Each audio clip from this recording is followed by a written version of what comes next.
Cerita rakyat Sangkuriang. Zaman dahulu, hiduplah seorang putri yang cantik bernama Dayang Sumbi. Kecantikannya begitu tersohor hingga banyak para bangsawan yang hendak meminang dirinya. Namun semua lamaran tersebut ditolaknya, sehingga membuat para lelaki yang ditolak itu berperang satu sama lain. Hatinya sedih melihat hal tersebut. Ia meminta kepada sang ayah, Raja Sumbing Perbangkara, untuk mengasingkan diri. Dayang Sumbi pun mengasingkan diri di sebuah bukit dengan ditemani seekor anjing yang bernama Tumang.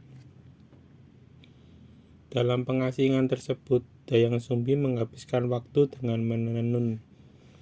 Suatu saat benang tenunnya jatuh dan ia sangat malas untuk mengambilnya. Ia pun berujar apabila ada seorang laki-laki yang mengambil benangnya, maka akan dinikahinya, sedangkan jika perempuan akan dijadikan saudara. Betapa terkejutnya Dayang Sumbi ketika yang mengambil gulungan tersebut adalah si Tumang. Namun ia tetap menepati janjinya.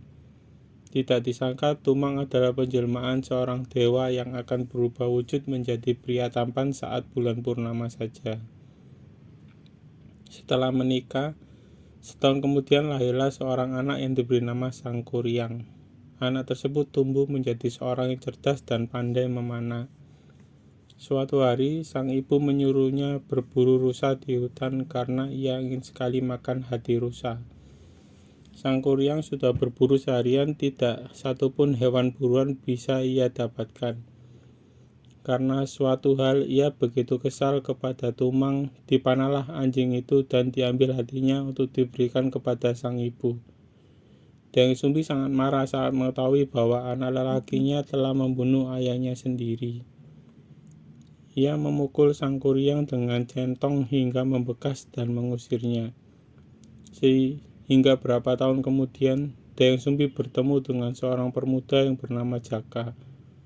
Pemuda tersebut terpesona akan kecantikan dan ingin memberi istrinya. Dayang Sumbi akhirnya menyadari bahwa Jaka adalah anaknya yang ia usir setelah mengetahui bekas luka di kepalanya. Saat diberitahu, Sangkuriang tidak percaya begitu saja. Mana mungkin ibu masih muda? Ternyata Dayang Sumbi masih muda karena pernah memakan hati Tumang. Karena tetap keras kepala, akhirnya perempuan itu mengajukan syarat untuk dibuatkan perahu beserta danau dan harus selesai sebelum matahari terbit. Saat tengah malam, ia melihat pekerjaan Sangkuriang dan ia kaget karena ternyata Sangkuriang sangat sakti dan hampir menyelesaikannya. Wanita cantik tersebut gelisah lalu meminta bantuan kepada warga untuk menumbuk padi. Ayam pun berkokok dan